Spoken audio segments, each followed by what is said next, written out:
আয়োজনে আপনারা সাথে ছিলেন। নকলায় বৈশাখী উৎসবের বর্ণিল আয়োজন। নকলা উপজেলা নানা আয়োজনের মধ্য দিয়ে পালিত হয়েছে বাংলা নববর্ষ 1432। উপজেলা প্রশাসনের আয়োজনে জাতীয় সঙ্গীতের মাধ্যমে দিনটির সূচনা হয়। ইউনো দীপজন মিত্র নেতৃত্বে বর্ষবরণ শোভাযাত্রা বের হয়, যেখানে মহিষের গাড়ি ছিল বিশেষ আকর্ষণ। আয়োজনের মধ্যে ছিল চিত্রাঙ্কন, রচনা প্রতিযোগিতা, মেলা ও সাংস্কৃতিক অনুষ্ঠান। উপজেলা প্রশাসনের কর্মকর্তা, শিক্ষক, শিক্ষিকা সহ নানা পেশাজীবীর মানুষ এতে অংশগ্রহণ করেন। পরিশেষে পান্তা ভোজের মাধ্যমে জনসাধারণকে নিয়ে ইউনো দীপজন মিত্র ও এসএলএন মহোদয় অনুষ্ঠানের সমাপ্তি ঘোষণা করেন। সম্মানিত উপস্থিতি, সবাইকে জানাচ্ছি শুভ নববর্ষ। বর্ষবরণ উদযাপন উপলক্ষে আমরা আজকে সকালে বর্ষবরণ আনন্দ শোভাযাত্রায় সবাই অংশগ্রহণ করেছি। সেখানে সবার স্বতঃস্ফূর্ত অংশগ্রহণ ছিল। এই পর্যায়ে আমরা উপজেলা প্রশাসনের আয়োজনে সাংস্কৃতিক অনুষ্ঠান সেটা উপভোগ করেছি এবং এরপরে আমাদের বর্ষবরণ উপলক্ষে আয়োজিত চিত্রাঙ্কন এবং রচনা লেখা প্রতিযোগিতার পুরস্কার বিতরণী আছে।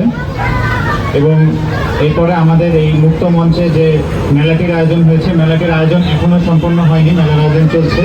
তো আজকে দিনব্যাপী এই মেলাটি চলবে।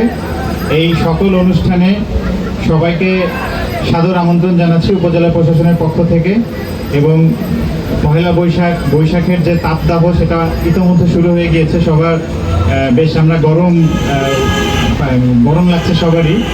তো এর মধ্যে আপনারা ধৈর্য সহকারে এতক্ষণ শুনেছেন, সবাইকে ধন্যবাদ জানাচ্ছি এবং উপজেলা প্রশাসনের সকল আয়োজনে সবাইকে সম্পৃক্ত থাকার জন্য অনুরোধ জানাচ্ছি। সবাইকে নববর্ষের শুভেচ্ছা জানাচ্ছি, সবাইকে শুভ নববর্ষ এবং সবার সুস্বাস্থ্য এবং দীর্ঘায়ু কামনা করে। এবং এর পরবর্তীতে আমাদের পুরস্কার বিতরণী রয়েছে, সেটার পরে আপনারা সবাই মেলা উপভোগ করবেন। সবাইকে সাদর আমন্ত্রণ জানিয়ে আমার সংক্ষিপ্ত বক্তব্য এখানে শেষ করছি। সবাইকে শুভ নববর্ষ, ধন্যবাদ, আসসালামু আলাইকুম।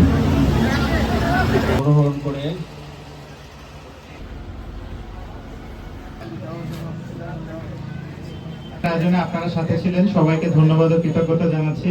উপস্থিত সবাইকে আমাদের উপজেলা প্রশাসনের পক্ষ থেকে আমাদের পান্তার আয়োজন রয়েছে, পান্তা এবং ভর্তা ভাজি, সেখানে সবাইকে আমন্ত্রণ জানাচ্ছি। এবং আপাতত এখানে আমাদের সাংস্কৃতিক অনুষ্ঠান এবং পুরস্কার বিতরণী এখানে শেষ হচ্ছে।